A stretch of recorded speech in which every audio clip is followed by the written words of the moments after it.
Meanwhile, on the comic box. Da-ba-da-ba-da-ba-da-ba-da. Dum-dum-dum-dum-dum-dum-dum-dum-dum-dum-dum-dum-dum. Cha-pow! We're sad. I really wasn't expecting you to go the full, excitedness on there. That was the punch noise. No, I'm aware. I know what it was, Fletch. Yeah.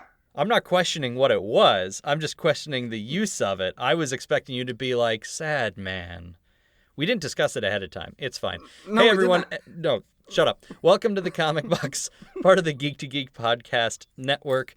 This is issue number 53. I said that last episode, issue, what have you, and I was wrong. That was 52. So this is issue 53 of the Comic Box. I am joined this week by Fletch, once again. Hiya, Fletch. Hiya, Rob. And we are doing a sad episode, though apparently we're both not in terrible moods, which is probably a bad thing. So this week we are talking Adam West. Adam West passed away, and he and his works were a big part of Fletch's life, so he sent me a text and said he wanted to do a podcast. So I threw all of my other plans out the window because it's Fletch, and apparently he's more important than everybody else in my life. Actually, my wife would argue that at some point. You talk too much about Fletch. Anyway. Darn right, Skippy. So that is what we're doing this week. However, since I have you, there is one thing I want to talk about, and then we actually have a very special segment that we'll figure out a good time to cut to later on. I talked to Void from the Geek to Geek podcast for about 10-15 minutes about the footage that was released for the new Spider-Man game that's coming up. E3 is going on right now, and I don't know much about video games at all. I play them from time to time, but I don't really get into developers or anything like that. May I just say to your listeners, I've heard a little bit of a preview of what to expect, and let me tell you something. It's about 5 minutes. Is it? I thought we recorded for like 10. Oh, my 10, mistake. 15. Maybe I wasn't listening. Yeah, I'm going to give him a full quarter of the show. Maybe you're not that important, Fletch. I take that back, Skippy. So, before we get into it, I suppose, there is the weekly geekery. So what have you been up to? How have you been keeping it geek this week, Fletch? Well, I put on my tiara and grabbed the lasso, and I saw Wonder Woman over the weekend. Short version. What did you think? I thought it was great. Hands down, Good, great. It's nice and short. Yep. Good. We did a full episode review of it, so I didn't want to super retread it. I'm glad you liked it. I liked it as well. Did you, by chance, listen to our episode? I got about halfway in. I needed to finish the rest. Okay. I will be curious to find out sort of your thoughts on our thoughts. Or you can always throw those at me on Twitter or Reddit. Do you Reddit? I've never seen you on there. No, I'm not a very good at coloring. Okay. Perfect. You're a jerk. Okay. Anything else besides Wonder Woman? That's pretty much it. Other than that, I've been ticking on the tick. Okay. And how's that going? I guess I don't know what you can't say, but are you having fun? Put it this way, it's become summer in the big city. And so that becomes very interesting in terms of production.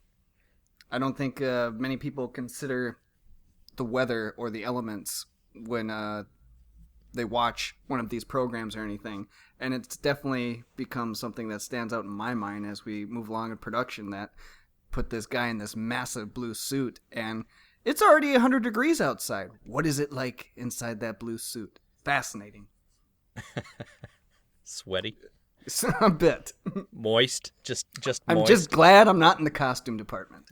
For those people that don't like that word, get in close, people. Cup your hands over your headphones. Moist. Oh. Yeah. How's that? I know you are, but what am I? For myself, I can say I finished season 2 of Rick and Morty. I think I get why people like the show. It's just, to me, what that is Invader Zim. Like my weird, irreverent whatever. And I know that Rick and Morty is more heavy on like its pop culture commentary and has some more feels sort of buried under everything. But for my big silly show that goes in random directions and does weird spoofs on things, I guess I would probably turn to Invader Zim. Though I haven't seen that show in I don't know how many years. I have it all on DVD, but I enjoyed it well enough. I guess I'll probably go into season 3 when it shows up on Hulu at some point. Beyond that, I have actually been reading something really interesting this past week. I went and I picked up the Thor Visionaries Walt Simonson collection. Okay. Does this ring any bells to you at all? No, it does not. Walt Simon was the writer and the artist, and I have to look up to see which of these characters he actually introduced, but it starts with his introduction of Beta Ray Bill, and he's the guy that sort of evolved the whole Thor mythos. And the way he does this is back in the day. It feels like 80s maybe, and I want to say maybe this collection was recolored because it doesn't look like what I think the comics were probably looked like the way they were colored at the time. Like every issue has like 4 stories going on. And this is back when in comics they would say everything. Either they would say aloud what they're doing, think aloud what they're doing, or there'd be a caption from an omniscient narrator describing what's going on. And this book uses all 3 of those things. So it's much wordier than a regular comic, and I've realized just how much that increases your read time for that book. Now, I know you like going back and reading comics multiple times because you read the comic, then you go back and look at the art, and then you look at the layouts of the art. For me, I like to plow through. I like to have a whole bunch of comics and just plow through the story, and it takes a lot longer to read these older comics. But I'm reading that, and it's interesting because you're remembering how comic books used to be written, plus you're reading the guy who's considered one of the main creators on Thor that completely redid all of his mythos in a way. So I read the Beta Ray Bill story, and the one I'm reading right now is Malekith the Accursed has returned and is looking for the chest of never-ending winter or whatever. Basically the plot Aren't we all?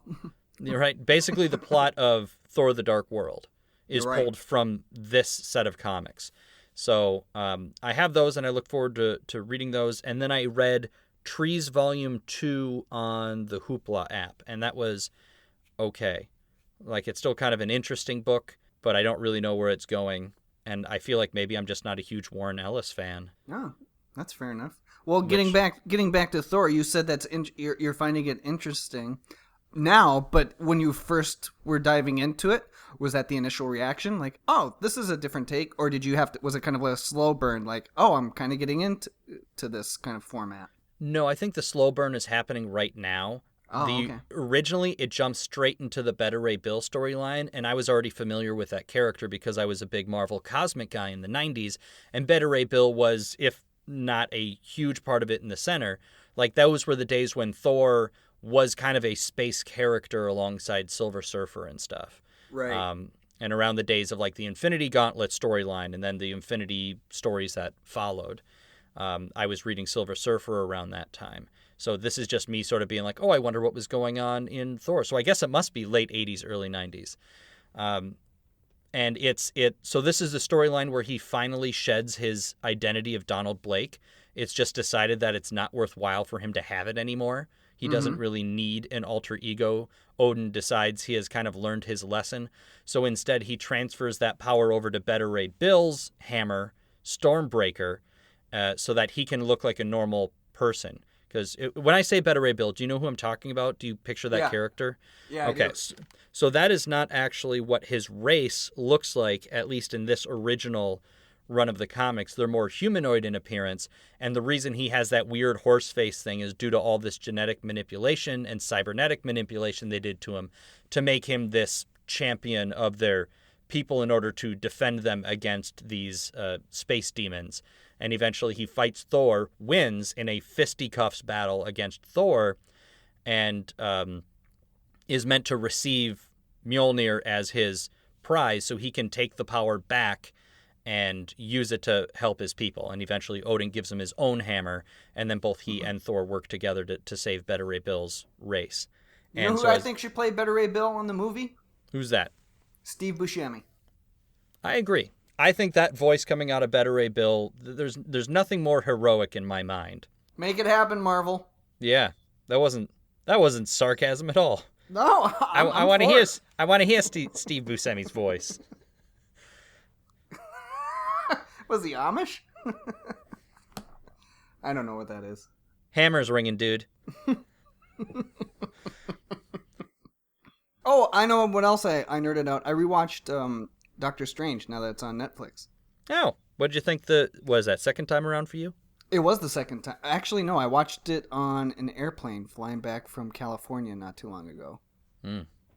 That was an interesting experience. It was better than the person watching Sully right next to me. I still couldn't figure that one out. Thankfully, it was a Delta flight. Didn't have too much to worry about. Just kicking families off. I loved the movie. I thought the direction, the music was quite good. I was actually kind of surprised by the music because it was what's his face that did Star Trek, the recent Star Trek, and I just haven't been jiving on him. Abrams? Well, that's the guy who directed it. What's Abrams' go-to composer? Is it Giacomo? Is that how you say his name? Oh, music. I don't know. Yeah. But he did the music, and I really liked it. And I don't know if I'm completely sold on Benny as Doctor Strange, but I still like the movie. I thought it was a solid outing. I very much loved the art direction. I say for the next one, or for Infinity War, give us like a Wrinkle in Time reality warp. Somebody uses the reality gem, and suddenly Stephen Strange is born in Great Britain, and he can use his regular accent. There we go. That works for me. Comics do stuff like that all the time. Yeah, we can do that. That's fine. Yeah, exactly. It was like changing the Oracle in the later Matrix movies because the actress passed away. You just say, I changed the way I look, and everybody's like, oh, okay, moving on. Or they could have just not made bad movies. Well, there's that too. Exactly. Oh, hey, that's a great segue into being sad. All right. Well, I don't want to get sad. I have one more thing before we get sad. Go ahead. And that is in news. So I'm going to swap over to news with a swap, swibbity swap, swip, swabbity swap. Bam! Ah, that was loud. And I just, and this only really works if you've seen it. Have you seen the trailer for Black Panther? I have. What did you think? Awesome. So impressed. Now, have you seen the poster for Black Panther? Yeah, what the heck is that? That's kind of like the after party. Like good work, that's the wrap party for the trailer making. Good work, everyone.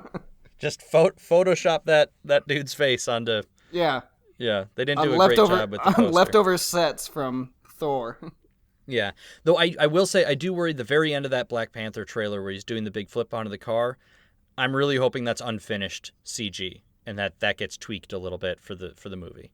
Oh, yeah.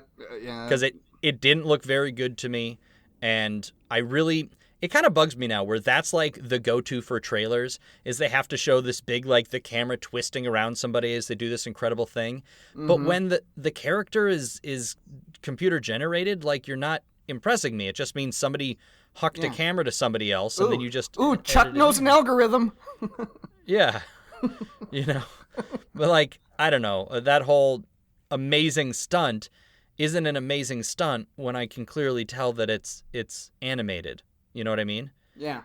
That was one of the things that from Wonder Woman I was kind of getting detoured by a little bit at the end. Because like they're telling a very nice, compact comic book story. It's really wonderful. One of my favorite bits was just the do I want to say anything to just Wonder Woman's kind of third act on the tower at the camp. Yeah. I loved that. I was like, I just loved. There's a huge sense of finality to this kind of whole scene, and it reminded me of '89 Batman at the church. Mm-hmm. Like we don't have to do any extravagant flips or anything like that. It's fun. You kind of get. It's like it was like watching theater, and it was a lot of fun. Like, you recognize what's going to happen, and therefore a little bit of suspense build from that, and relating that back to the Black Panther trailer. I don't need those kind of miraculous CG shots. I don't need those at all. I'd rather hear a really defining character line, just something snippy or snappy that just like, ooh, that seems like a really cool character. I want to hear what they have to say the rest of the movie. Aside from fade up onto, oh, I'm looking off screen at something interesting, fade down. Yeah, or it's like, you think of the big heroes of the 80s and stuff. And I mean, none of that was really done with a ton of, it wasn't CG. It's like Indiana Jones, just a dude. He just punched people. He didn't have any of these giant miraculous fight scene things. No. You can literally just show a guy running. Obviously, they need to do a little bit to make him seem superhuman when it comes to Black Panther. Yeah, but at the same time, I just like the pure imagination of back in the day. Like, oh, we don't have these computers that can do anything, so we got to think of a way to try and show that this person can do these impossible feats in a really creative way. Whereas Right. now we just kind of go for those weird wide shots where it's like, okay, this looks like a great scene for a video game. Yeah, exactly. Like when I think of the people running fast or whatever, I always think to the first Underworld movie. In order to show the guy running really fast and actually catching up to a car, what they did is they hung a super long piece of carpet and let it drag behind the car so that the actor could start sprinting towards the car, and then at one point, he would catch up to the carpet, and then he could sprint up the carpet, and it looked like he had this big burst of speed to catch up to the car. And it was a really nice effect. Yeah. And that was Michael Sheen or whatever in that movie playing the evil werewolf guy. Oh yeah. So it's just one quick shot of him running to catch up. And then of course they did a thing where he gets run over by the car and does the weird, big CG flip. Though I believe they filmed that with him actually on a trampoline, and then they just edited everything out. So it was an actual person doing that. Rather than here, it very clearly looks like whenever he's in that costume, they're going to CG it. But the rest of it, I think, looks pretty good. I haven't watched it on my television. I kind of want to do that, throw the YouTube up so I can actually see it full instead of just on my phone. Exactly. I recommend that you do that. I recommend your listeners try that too. Watch it on both and just kind of and then take one of your favorite movies of all time and watch those trailers both on your phone and on a larger screen. I think it's you can have a fascinating debate on what gets your pulse going, as opposed to what do you question a little bit more. Yeah, though I liked Andy Serkis as Claw, is the character that he's eventually going to play. He's a guy who actually gets his hand replaced by a vibranium little satellite dish from which he can send out. It's the sound thing, right? Yeah. He has a parabolic dish for a hand. So it's not actually a claw. It's a bowl. It's a cereal bowl. Martin Freeman's playing some version of Marvel's Jeff Sessions. Interesting. Yes, pretty much. Yeah, the go-between between the government and the Avengers, I think, is sort of the idea. And I look forward to it. And more so, I kind of look forward to seeing who else might pop in there. It doesn't need anybody else to pop in there. That was sort of the nice thing of Wonder Woman is we didn't get a cameo by Superman for some stupid reason. So I'd be okay with nobody showing up, but I think Marvel likes to play with their interconnected universe a little more. Oh, absolutely. And one of the things I was so amused by seeing Wonder Woman in theater, cut this out if it's going to ruin anything for your fans, your listeners, was just that don't expect an end credits scene or anything at the end of DC's thing. That's just not the dice they want to roll these days. Right. Yeah. And I was so amused by how angry people were when I was just laughing. I stuck it out, but yeah. I also like sitting through credits. So to me, I do too. People are like, "Well, why aren't you mad? Why are you smiling?" I was like, "Well, I knew a couple of people that actually worked on the movie. I just wanted to see their name and take a picture of it for them." Yeah, exactly. And Whereas I Marvel, didn't know if you were done with that popcorn yet. Exactly. You ever get the urge to just go and when people leave a half tub of popcorn, And Confession. This is our Oprah moment. I don't like popcorn. I'm not a big fan either, but okay. I hate seeing wasted food. Right.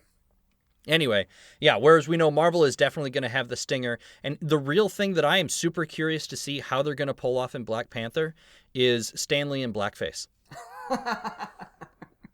FedEx. It's universal, man. It's global. It's a global company. I had to make sure I said that fast because I wanted to listen to you laugh. I wanted to see how off guard I could catch you with that one. Okay. You done well, son. Thank you. So I'll throw a link in the show notes to that trailer so people can check it out.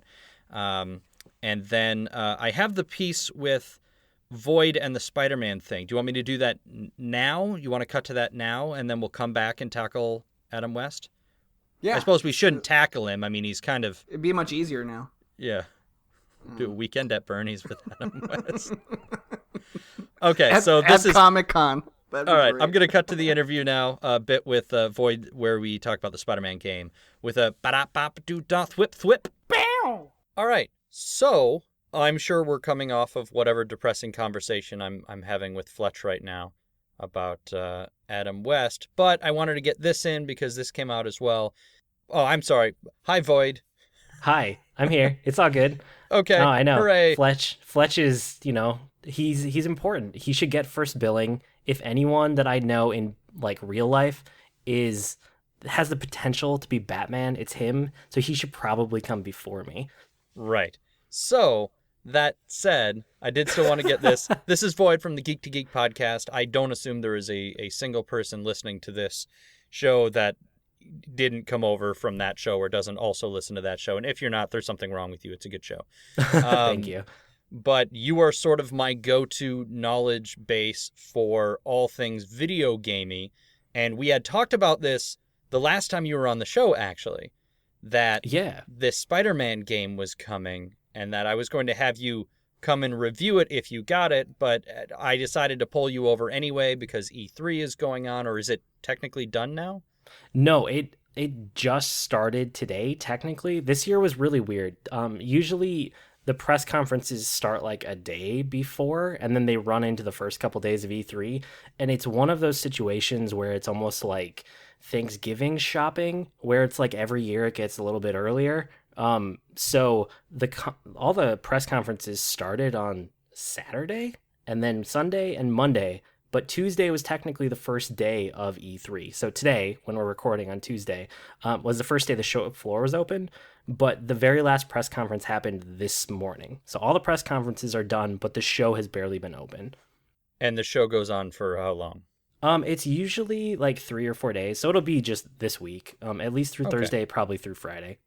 Okay, so this episode might come out, depending on when I get to editing it all together, might come out while the thing is still going on.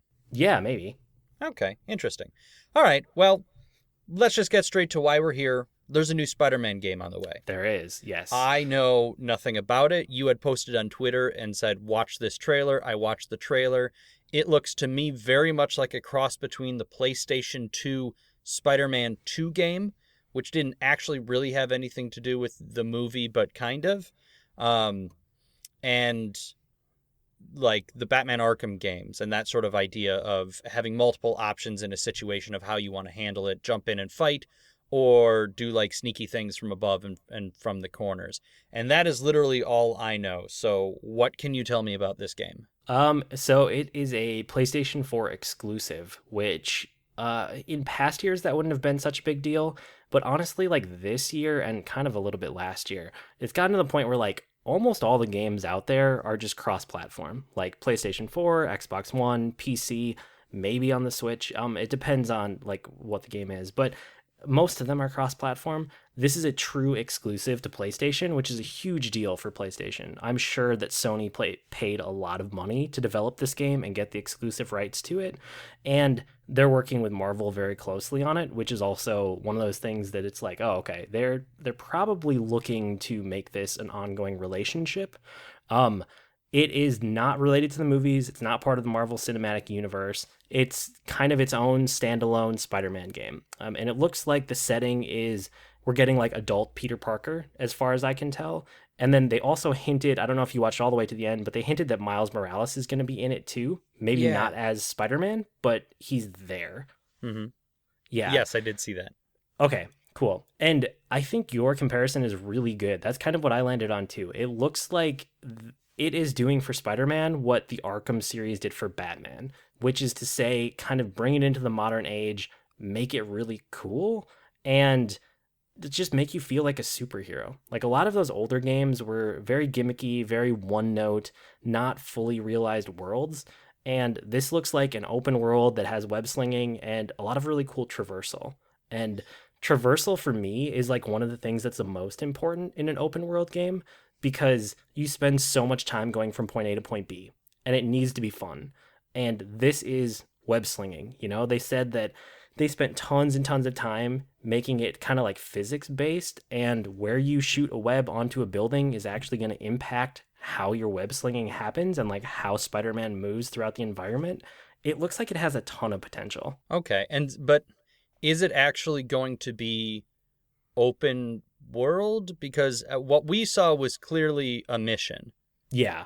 So the question is whether you're able to free roam outside of it, just kind of like in that Spider-Man, because I feel like literally just update the Spider-Man 2 game, and if you want to add some extra things, cool, but I thought, had really impressive physics in that game as well. It was the first time that you didn't just shoot webs up to the sky.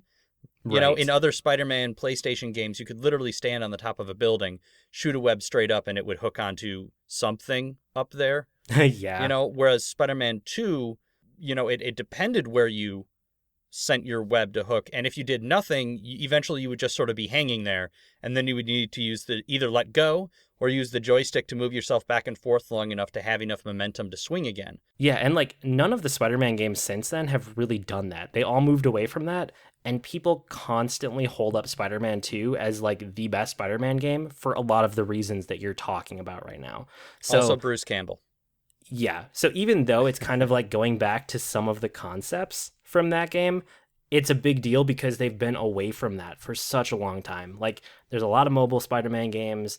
There's a lot of like very narrow not open world, just like very heavily designed level Spider-Man games. And the trailer that they had last night, the one that I sent you, it's definitely a mission. But you kind of start to feel a little bit of the open world when he's like moving around, especially the part where he's chasing the helicopter. I think that gives kind of a feel for some of the open world movement. And I think outside of the missions, it's actually supposed to just be a pure open world game, which has me really excited. Yeah, that would almost make me look for like a used PS4 somewhere. Because the truth is, if this doesn't come to PC, chances are I'm never going to touch it unless I have a friend with a PS4 who gets it. Because I am not the type of person that will buy a console just for a game. That said, the Spider-Man 2 game for PS2 was one of the most, what's the right word? Just placating almost games ever. Like it's just, it had the right feel to it, right? It was relaxing.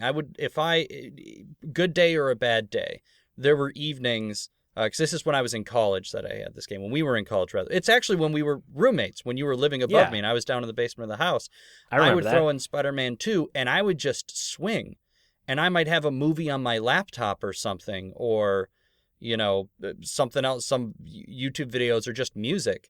And it would just be this calming thing to do, just swinging around the city, because you could just do that forever. And it's totally different from not to bash other big open world games, but I guess like a Zelda where you're running through a field forever, or like an MMO where you're just running across a city forever. Yeah, it's that traversal that I was trying to get to. It's that can make or break an open world game. And a lot of games, they don't put a whole lot of thought into it, and they're fine to like play through the main story and play around with for a while and then you move on. But there are a couple like open world games out there that have just nailed it. And like this has so much potential. Until we get more hands-on impressions, who knows? I mean, it might not pan out that way, but based on the developer and the budget behind it and like what they're doing with Marvel and Sony and the exclusive, it's one of those things where like I pay enough attention to video game news to know that all of the signs point to this being a really good game.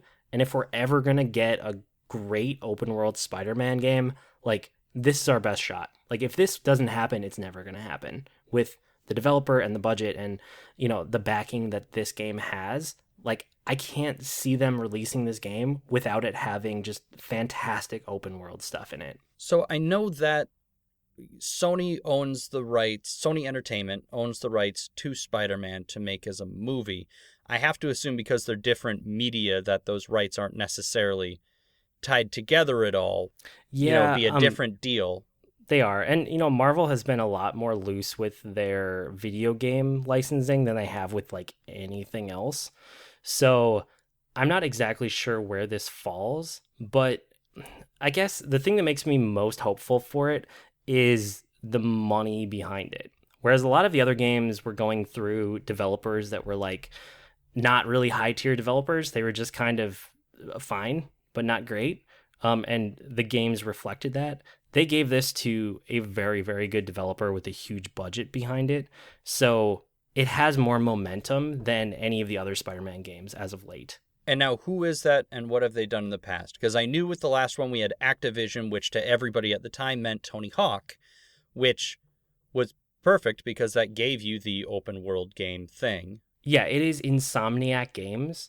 So they did, the one that they're most known for is Sunset. Well, it's not, okay, there are a couple. They did like Spyro and Ratchet and Clank, which you might know from like the PlayStation and PlayStation 2 eras, Okay. which have always been big series. And then one that they did recently that got like crazy good critical reviews, but was pretty much a flop in terms of sales, was Sunset Overdrive. And it was like a Microsoft exclusive game, but the consistent thing that all of the reviews had for Sunset Overdrive was that they just nailed the movement, like the movement of the characters through the environment in that open world. And apparently that is how they got this job, was what they showed in Sunset Overdrive for having really good character movement in an open world space. That convinced Sony to hire them to make a Spider-Man game. I like that. Okay. That's comforting. Yeah, exactly. So, like I said, I don't have a PS4, and you say that it's a PlayStation exclusive, but could we assume that at some point down the road this might come to PC? I kind of doubt it, because in their entire press conference, they had a couple other exclusives in there, but the only one they went out of their way to say explicitly this is a true PlayStation 4 exclusive game was Spider-Man. They made a huge point of it. So probably not. Okay, and it's not the kind of thing where they talk about exclusively in theaters May 6th, but you know they're putting out a DVD 3 weeks later. No, because there were other games like that in the Sony press conference, and there were a ton of games like that in the Microsoft press conference where they used wording like console launch exclusive, where they have it exclusive for like a very slim launch window or something like that, or, you know, coming first to whatever platform. They didn't say that. They said this is a true PlayStation 4 exclusive game. Okay, cool. So I guess the final question is, if I think you said you have a PS4, are you getting it? I do. Yeah. Oh, yeah. I will get this game. No question. Right away? Based on what I've seen. Yep. Day one. I am all about it. Well, then, we'll have to have you back on to give your thoughts. Did they say when it's coming out? It's 2018 sometime. Did they give a date? No, they didn't give a date. Most of the stuff from this E3 was actually announced like last year. So the general thinking is that most of the games at this year's E3 are probably coming out by the end of 2017, and all of the ones they said 2018, like Spider-Man, are probably in the first half of the year, if not like Q1, to get, you know, on the books in terms of business by the end of the fiscal year for some of these companies. So I would think like a year from now, if it wasn't out, I would be surprised. I would say we're probably less than 12 months away from this game. Cool. Well, I look forward to hearing what you think when we get there. Yeah. Thanks for having me on. Yeah, thank you. And we have a whole E3 episode if you guys want to hear me and BJ talk about video games for like, we just recorded for like an hour and 20 or an hour 30, something like that. I'll cut it down. Oh, wow. But that's a long one for you guys. yeah, I'll cut it down a little bit, but we just talked about like all of the press conferences basically. Cool. Well, I look forward to it. Like, I like video games, but I'm very much, I think Beej is kind of the same way of waiting for things to get cheap before you pick them up. Yeah. Like I'm waiting to start Arkham Origins. I bought it when it was on sale for like $3, but I have that to play, and then Arkham Knight. I'll get to it. I just don't have time. I can't find time to do it. I usually spend that time reading comics or trying to catch a movie or honestly working on this podcast. Yeah, no, I get it. I feel the same, but my priorities are different. You know, I make time for video games, but then the comic book reading and the movie watching and the TV watching all suffers because of it. And I know you just land on the other side of that, so I totally get where you're coming from. Exactly. And that's why it works. Whereas we make a very balanced podcast network that way. Yeah, exactly. Okay. Well, I look forward to hearing your episode. Yeah, thanks for having me on. I hope that we can return you to Fletch and your conversation, and it's not too depressing. No, but first, I'm going to let you say it. But first what? This? And now this? There it is. Nailed it. Yeah. All right. I'm Void. And I'm Beej. And together, we're the Geek to Geek podcast. Well, we make it.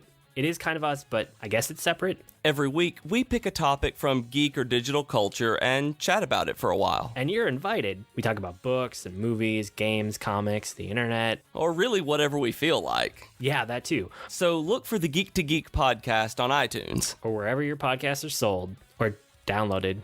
Or whatever. And we are back. Aw, sadness. Actually, not really, because between that is the commercial for the Geek to Geek podcast, which is part of the Geek to Geek podcast network, sort of the founder of that network, which this show is a part of. This is usually where I go and I throw out and I ask people to give us star ratings and reviews and that sort of thing. I appreciate them. I always try and go and read them. So feel free, head over to iTunes. I think you still have to actually search the name of the show. If you type the comic box, we will be the first thing that pops up. And go ahead and give us a star rating and review. It really helps us out.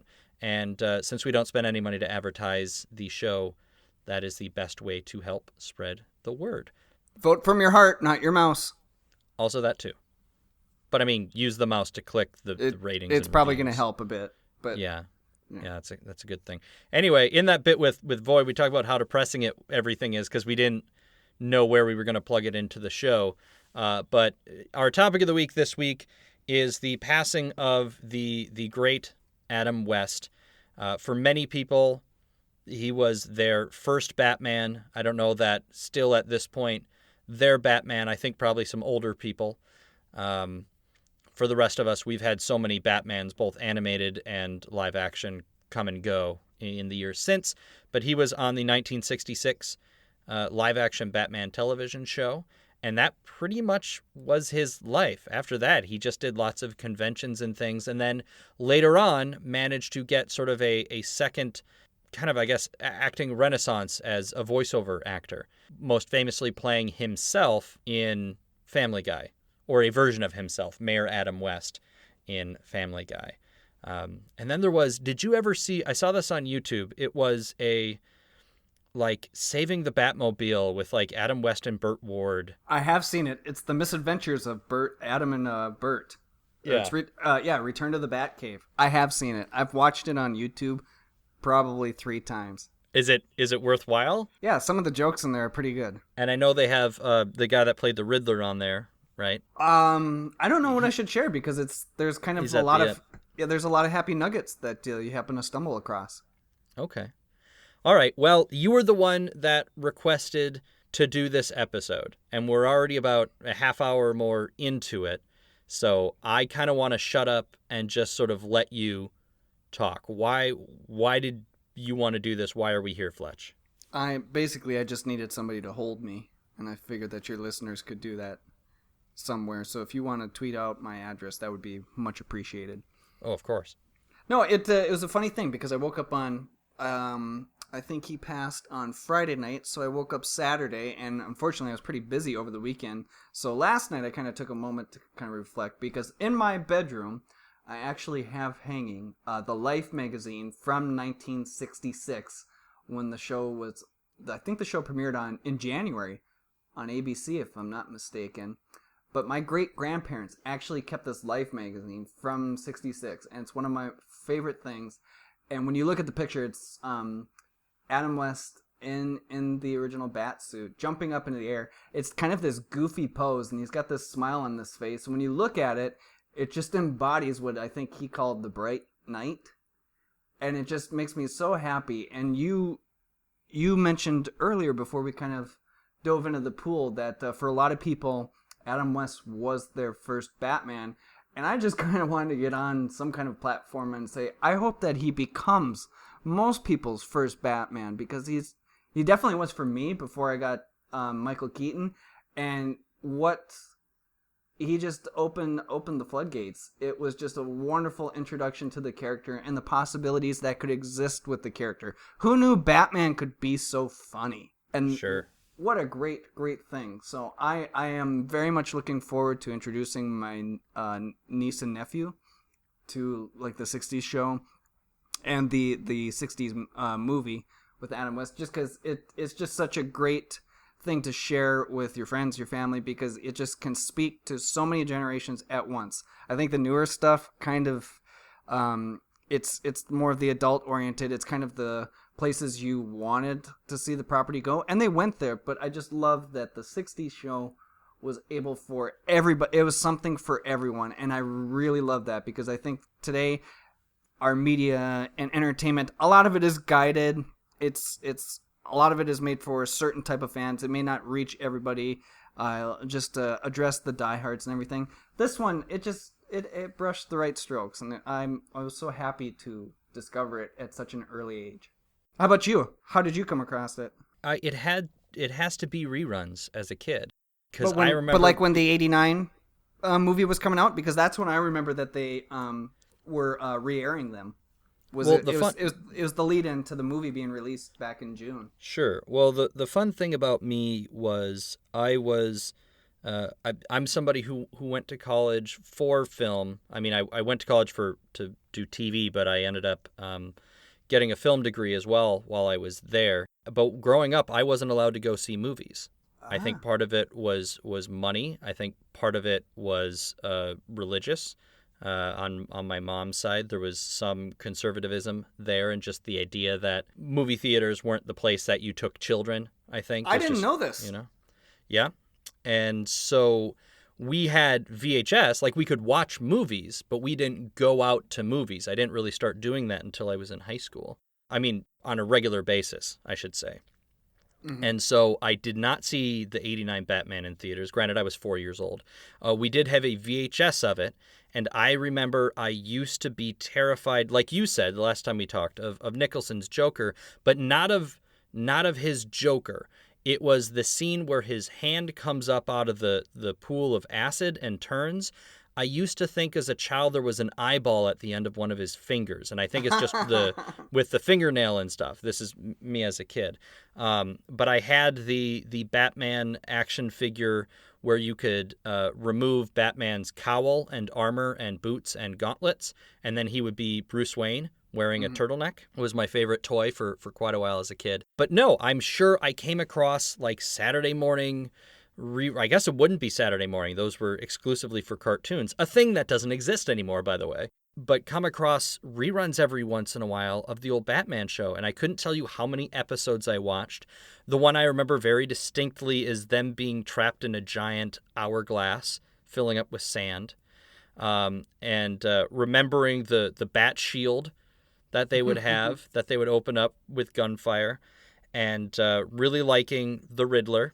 And, yeah, I mean, now I own the movie on DVD. I don't own any of the TV show. And I'm sure if I went back and watched it, I don't think it would be like me going back and watching an old episode of The Simpsons. And at like 30 seconds in, I would probably be to the point where I could recite the entire episode word for word.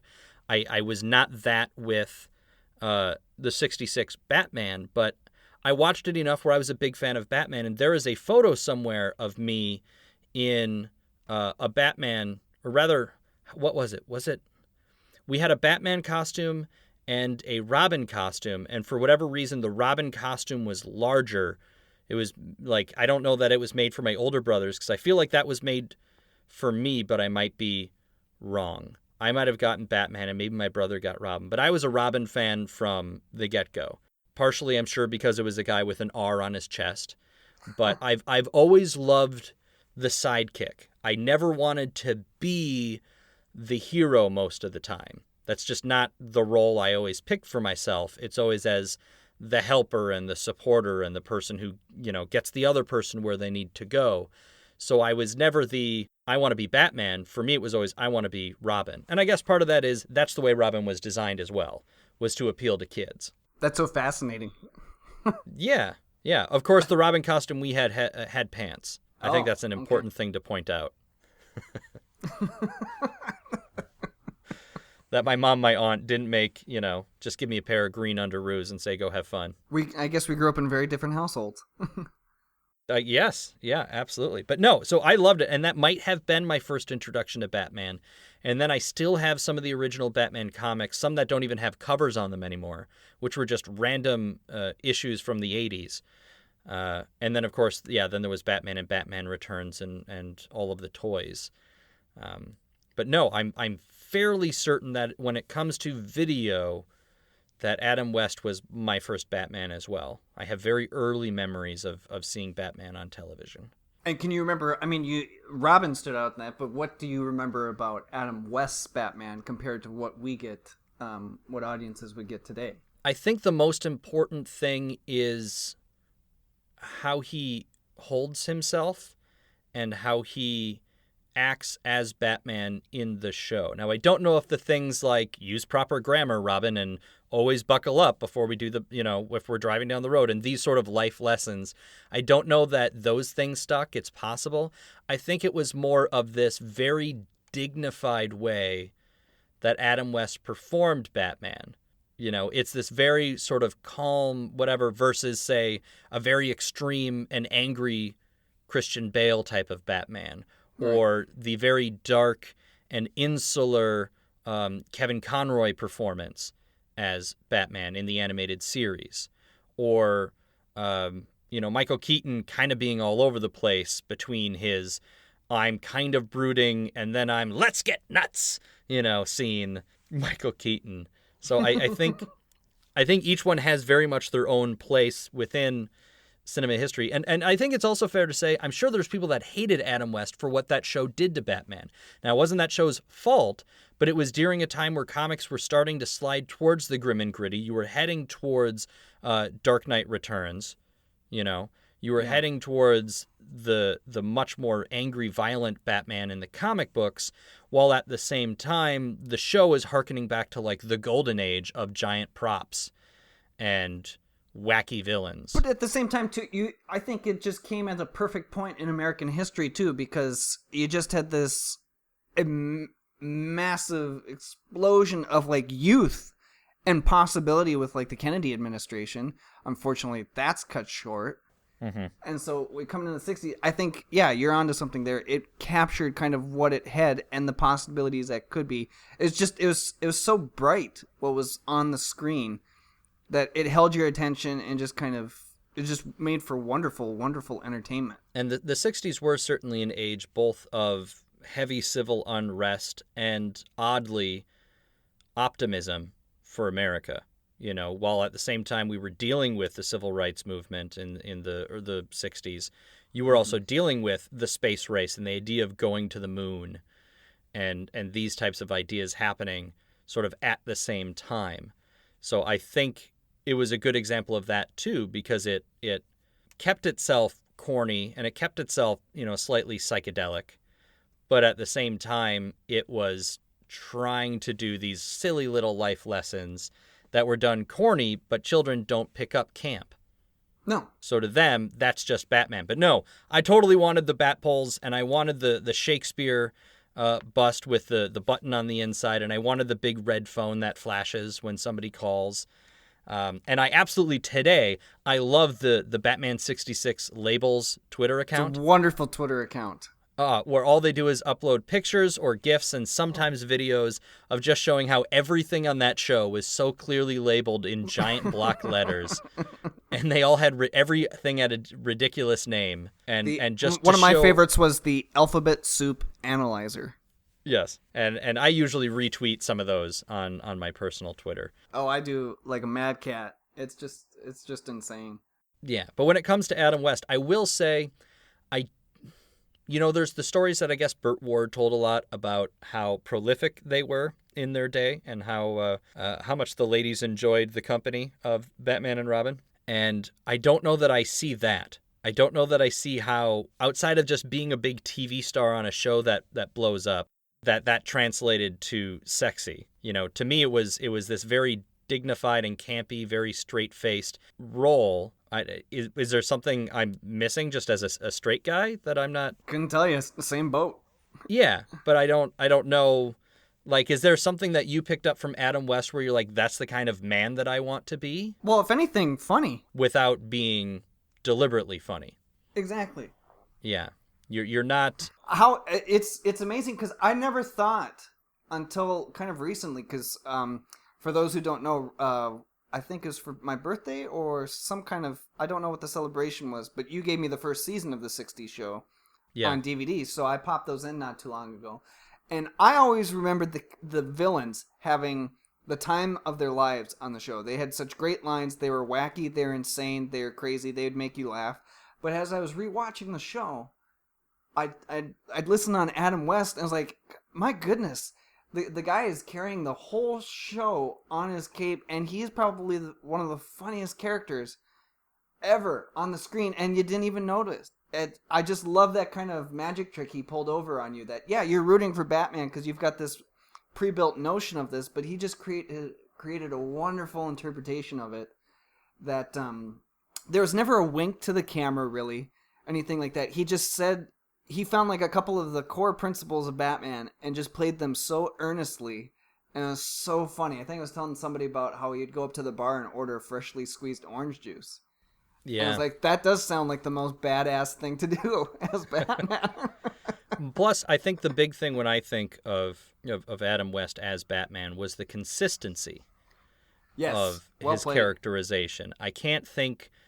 You think of Adam West and you think of the certain ways that he would talk, with people. And no, not right now, but first.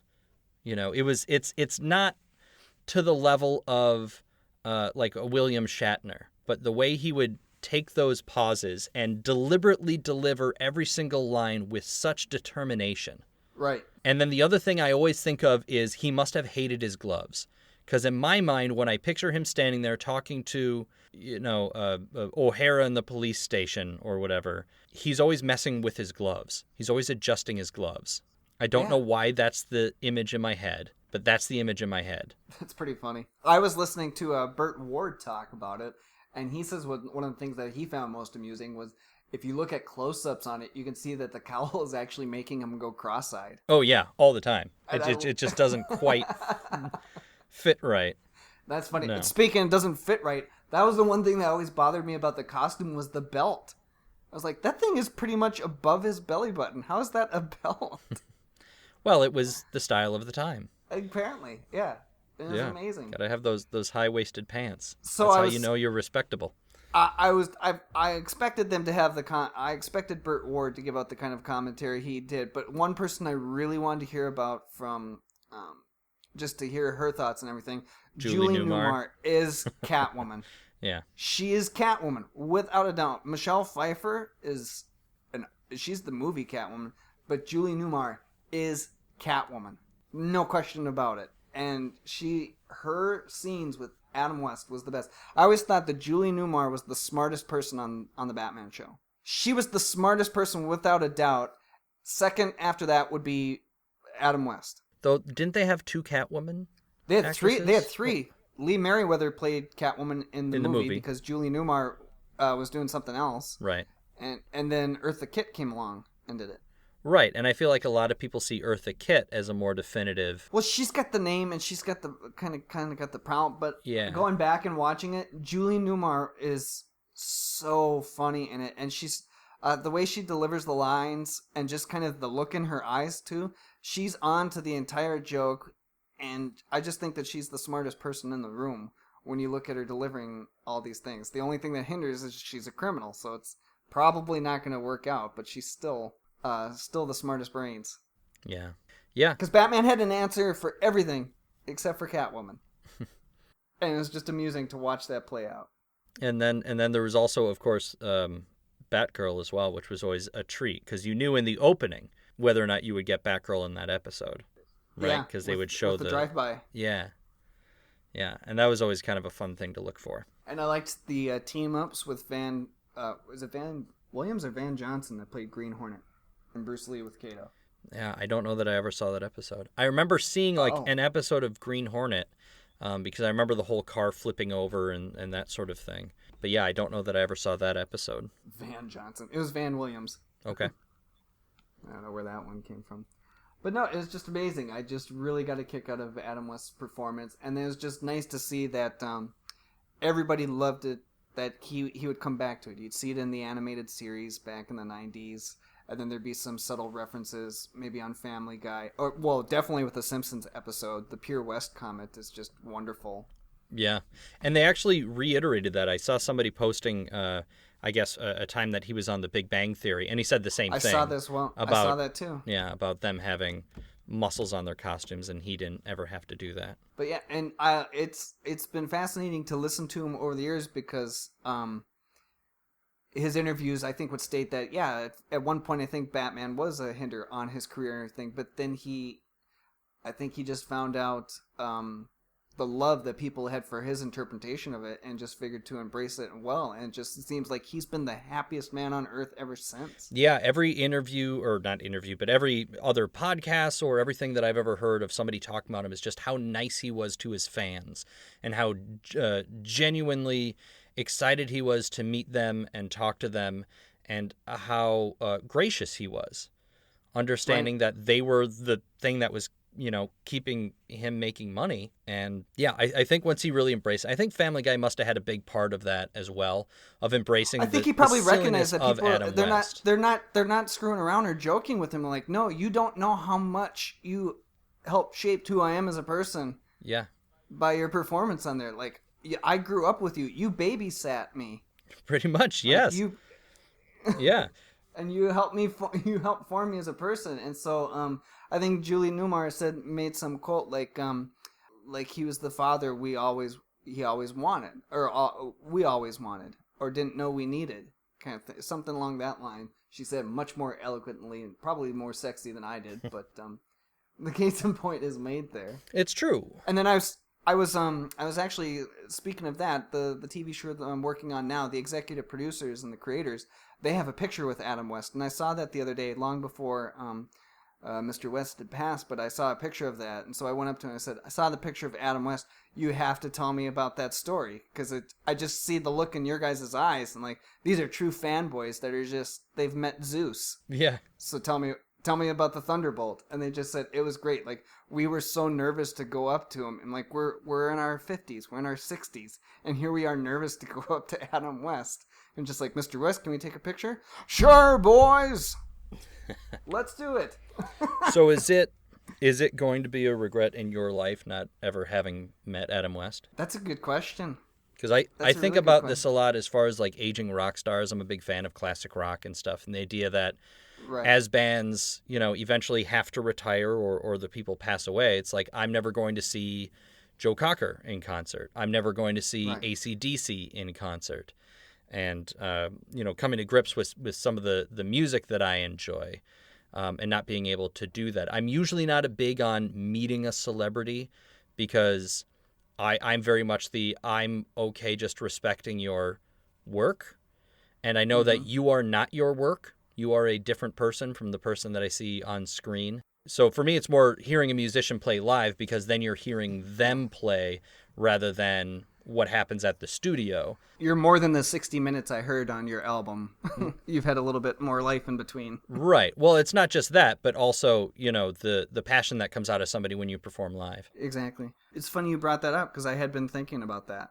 Like, I won't be able to meet, but when I look at the picture and everything now, and it's kind of weird, I kind of harken it back to like your first love, in a sense. Like, I don't know if I ever would want to revisit that. I just like knowing that it was there, and that you can, it brings, I don't know, it kind of warms up the day in a sense, and brings a little smile.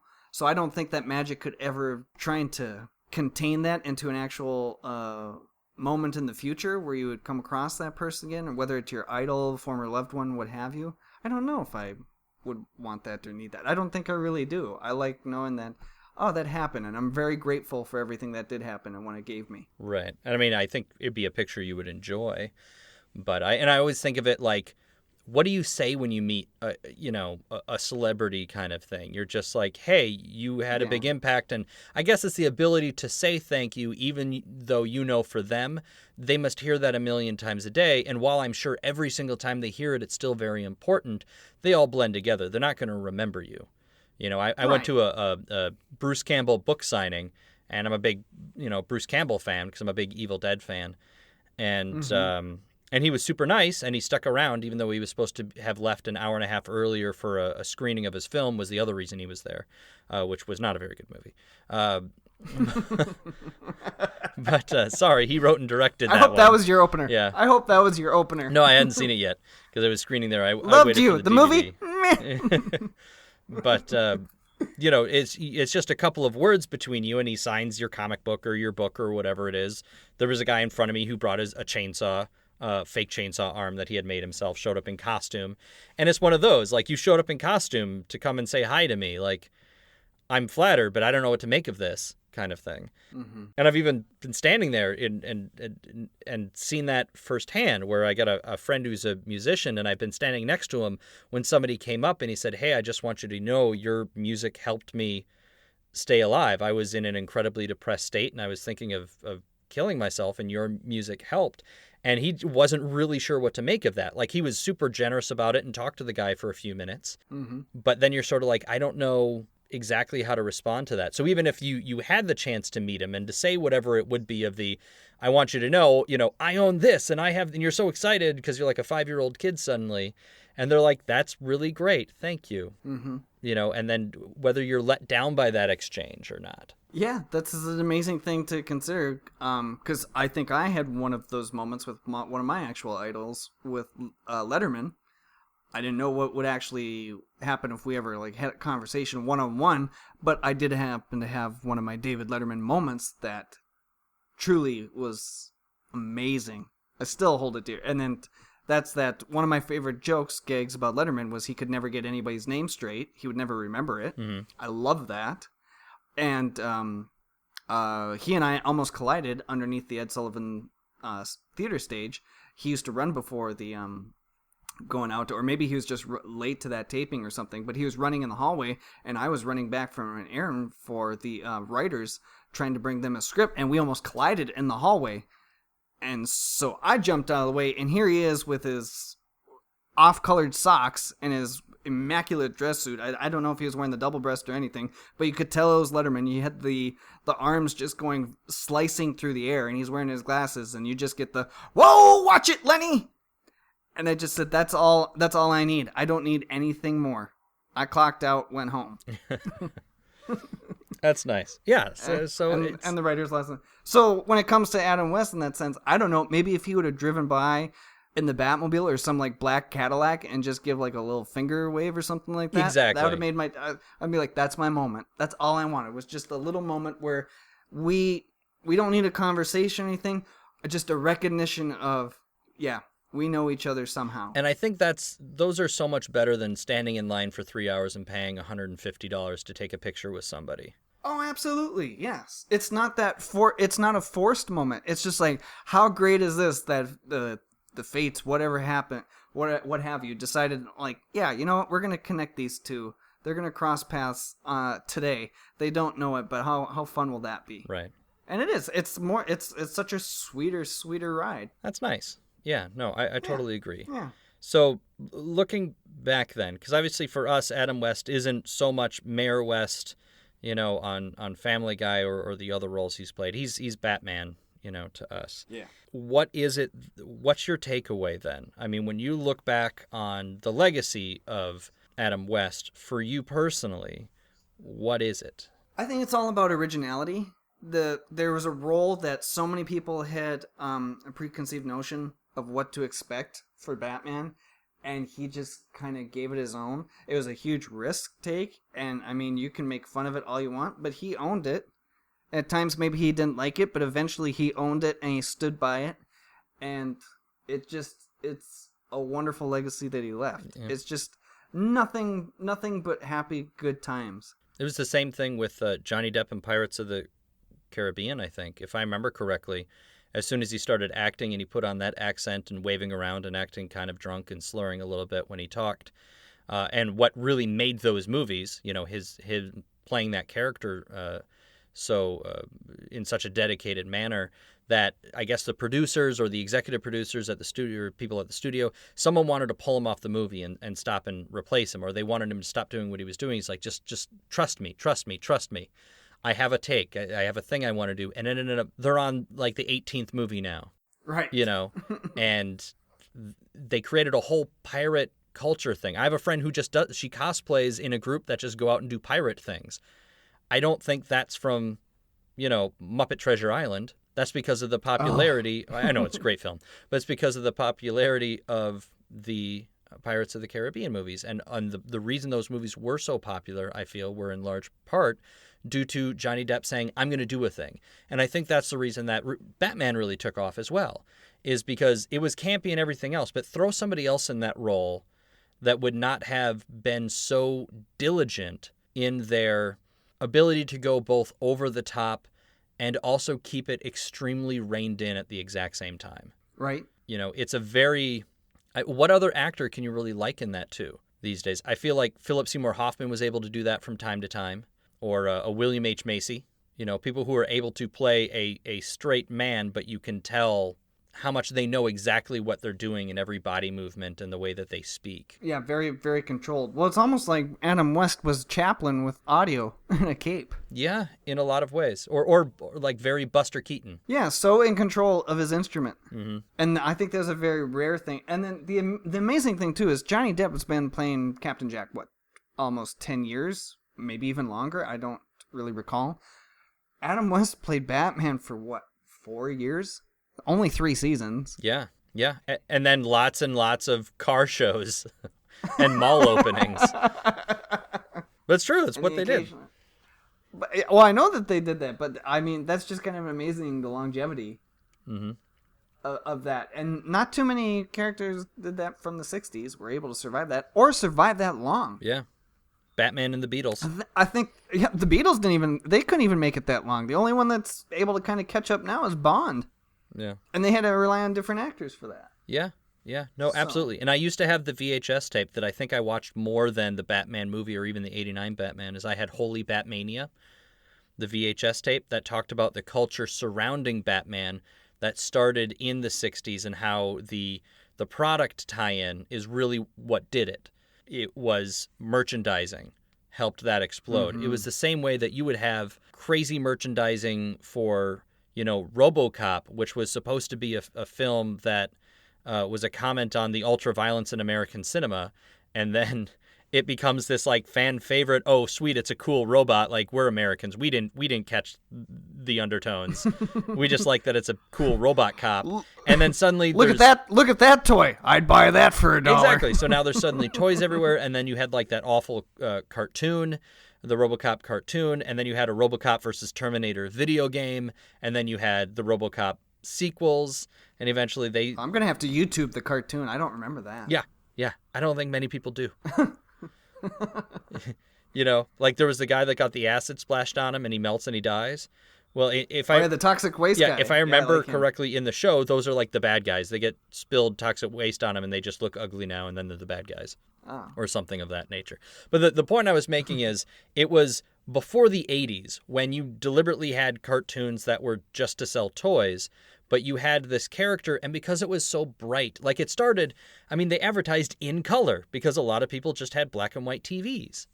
And then when you finally saw it in color and it was so bright and saturated and poppy, and they, had all the onomatopoeia would fly at you, the biff, bam, pow.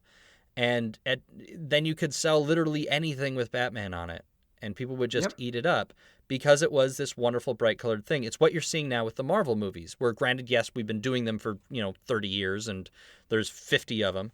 But, The Avengers is a bright, colorful movie, and I would think you would... Oh, totally. Yeah. You see people wanting to be Captain America and that sort of thing, and it's not because of the darker... tones you got out of the later films. It's the bright and hopeful superhero thing that worked in the Golden Age and the Silver Age to create a generation of comic book fans that would later grow up to become the creators of the comics we read.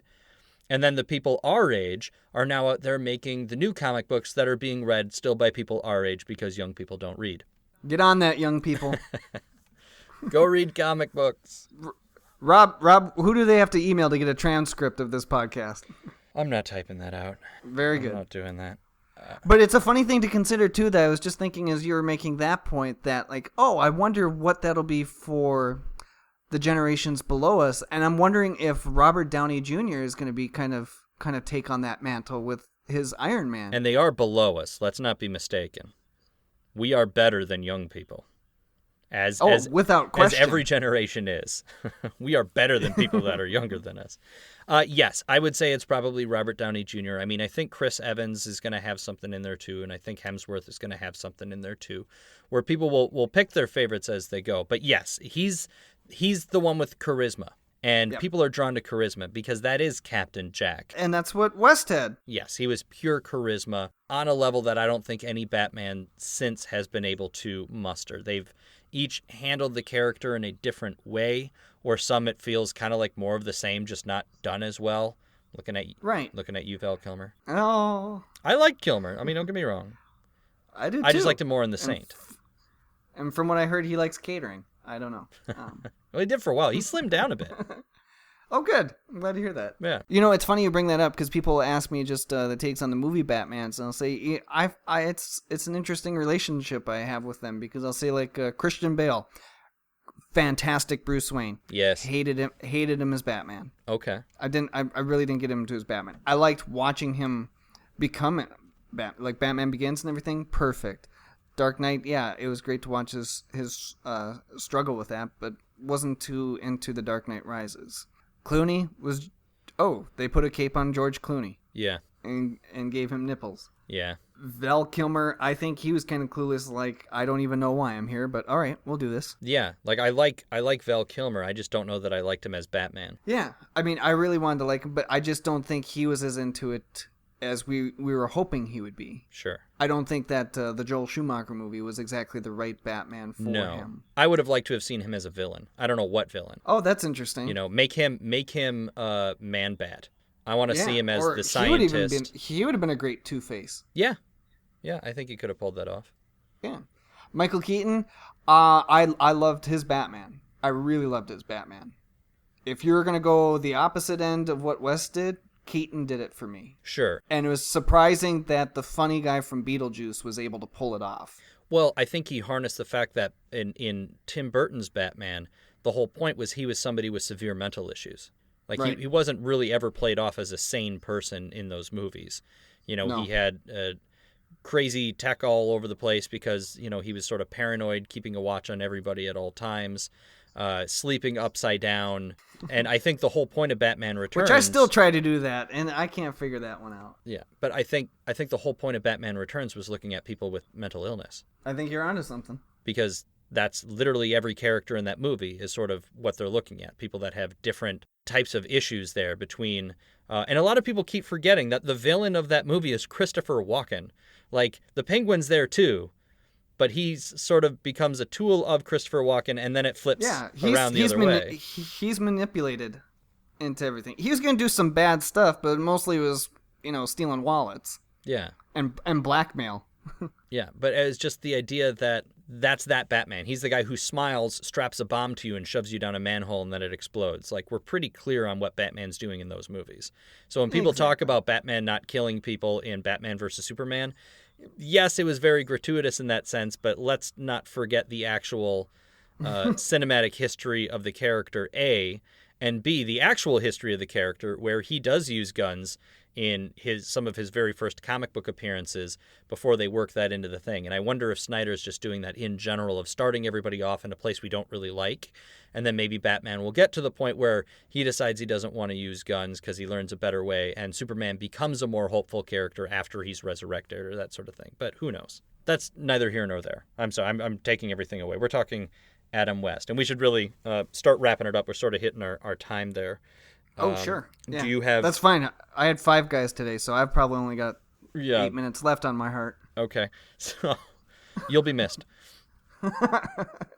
Final thoughts then? Because I wanted to talk sort of our big takeaway from him, and I think you had a really good point about originality. Is there anything else that you kind of wanted to say on the subject of Adam West and what he meant to you personally? Gratitude. I mean, he was sometimes it seemed like he was your best friend on a Saturday morning, because I don't think my brother was old enough to quite get it or want to watch it. My friends in growing up, they weren't too into it as much as I did. I mean, I watched my reruns religiously. I was so amused by everything, and I looked at it and I was like, this isn't just to me, it was true art. Because it looked like everything had its place, you know, with the bat labels, just the art design and the costumes, and just like everybody was putting their all into it. And I don't know if you get that kind of craftsmanship anymore, or, you know, it's those very rare projects that you do get to see them. And I think this was one of those properties where that was the case. Everybody was just so fully committed to it. And it just so happened that Captain West was leading the ship, and so huge amount of thanks. Because it did wonders for me. I think that's fair. I don't want to quite say that it was 66 Batman that kicked off my fascination with comic books and with superheroes, but it certainly played a part because it was on there, it was on the reruns. I think between that, the first Superman movie, And then there was sort of that slight resurgence of superhero culture when we were growing up. We had the Batman cartoon that coincided with Batman Returns. I think was around the time that the animated series came out. You had X-Men. I had tapes of the old Spider-Man and His Amazing Friends cartoon. I had that too with Firestorm and Iceman. Iceman and Firestorm, yep. And, I had the Holy Batmania that I found at like a garage sale or whatever. And then, of course, there was, the Keaton Batman movies and stuff. But I think having that campiness, it meant it was something that my parents were okay with me watching and maybe enjoyed watching with me. And maybe they would recognize some of those celebrities that would pop out of the windows, and I still wouldn't have any idea who half of those people are as they're crawling up the side of the building and they come out and make their one-off stupid jokes. Well, that's the other thing I think I appreciate, not to cut you off, but kind of a final thought, is the connection. I just love that it was able to tap into everybody in some way and then kind of bring you closer to that person. I know my dad used to watch the show religiously, and that's one of the few things that he kind of remembers about growing up, was having the original Batmobile as his favorite toy. He doesn't know what he did with that. That's a mystery that he's yet to solve. But just talking about the 60s show and just saying that, it's kind of fun to watch you watch it because that was something I used to do. And I hope that you're able to experience that kind of connection to your youth again, and just kind of relive those memories that were a lot of fun, and see that get passed on to other generations. It can be a really nice thing. Yeah, that is really nice. I think my mom has a familiarity with the show. She went as Catwoman for Halloween when we went. My brothers and I would go, because that was the other thing is I don't need to get into all of these details of my own childhood and some of the I guess not weirdness, but the growing up sort of the way that we did, in that Halloween was also a thing we really didn't do. And if we had costumes, they couldn't be scary things, so we were allowed to have superhero costumes. So I think it was also that idea growing up of like, you're being introduced to superheroes and stuff, not in a grim and gritty Batman doing CrossFit and shooting people, like Batman versus Superman. You're being introduced to this fun, friendly, bright Batman who is still fighting people and punching people, but it's not taken seriously at all. And in the end, everybody shakes hands and laughs and, they solve a puzzle, too. Yeah. It's not, the only way to solve it is by punching through this wall. No, let's think of a weird way to... A monkey with a Tommy gun, Exactly. The only possible answer. So I think that was very important as well. The idea that you could be introduced to the world of comic books and superheroes in such a, I guess, friendly atmosphere, versus now where everything is very serious because it's skewing to an older audience in the literature, whereas, the movies and stuff is doing that. And then they still have the cartoons, but the cartoons change every couple of years. There's a new Spider-Man coming out that's got a Peter Parker who looks like he's back in high school and he has the homemade costume again and that sort of thing. So that's not to say that what we're talking about with Adam West doesn't exist anymore, but I think for me, if I'm grateful for anything, it was that. It was the ability to be introduced into that world in a way that was kind and friendly and fun to watch. And, it makes me want to go back and watch. I'm sure I can find some on YouTube or whatever, or go out and buy the DVDs, I suppose, if I really wanted to. But go out and watch a couple episodes of the old show, or grab the movie and throw the movie on and watch that. And just sort of take that in, because growing up you're like, no, I like the Keaton Batman better because it's cooler and he's got the cooler car, and well, I suppose that's debatable who has a cooler car, but I liked monsters growing up. I liked spooky things growing up, so the Tim Burton Batman really hit home with me in its design, whereas you would be like, oh, the other Batman is lame or it's boring or whatever. But now you can go back and really appreciate everything that goes into it, especially as people that have made TV in the past. So I think that's really always going to be its lasting legacy, is taking something that everybody else feels they need to have somebody, in order to make it feel realistic. So that's why Christian Bale says he did the voice. It was the only way in his head he could reconcile someone dressing up as a bat. Where Adam West is like, yeah, why wouldn't he? Mm-hmm.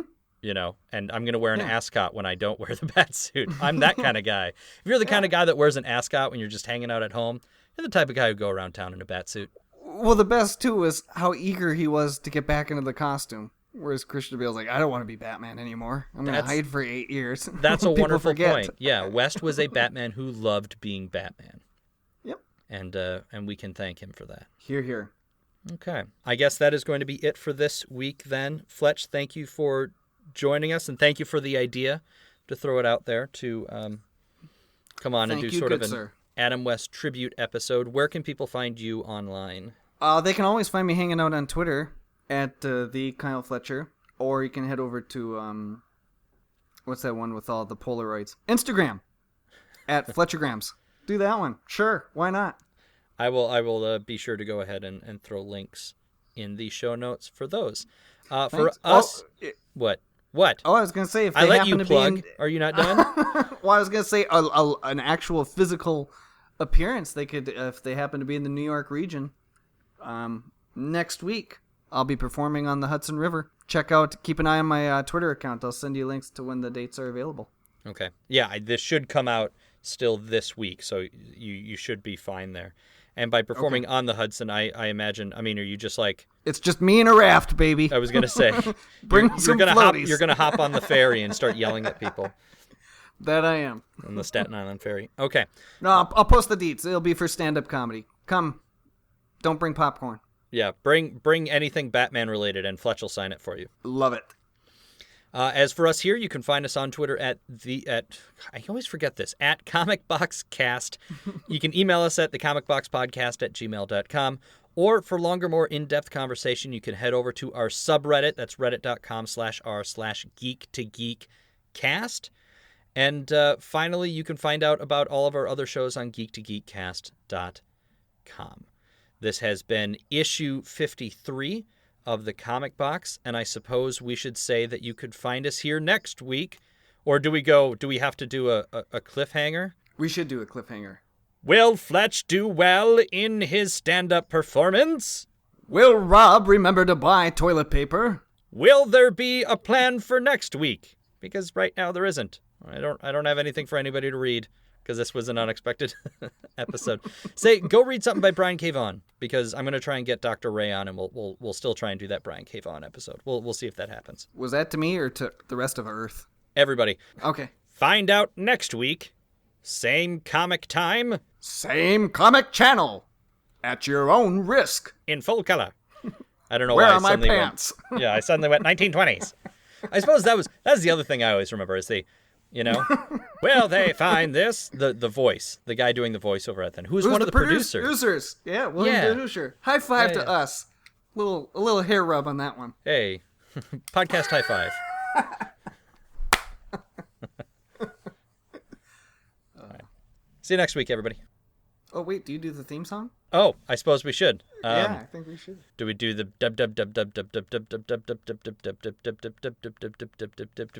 comics? The comic packs? West is simply the best! All right. Dun, dun, dun, dun, dun, dun, dun, dun, dun. Imagine Tina Turner dancing. It's much easier. Okay.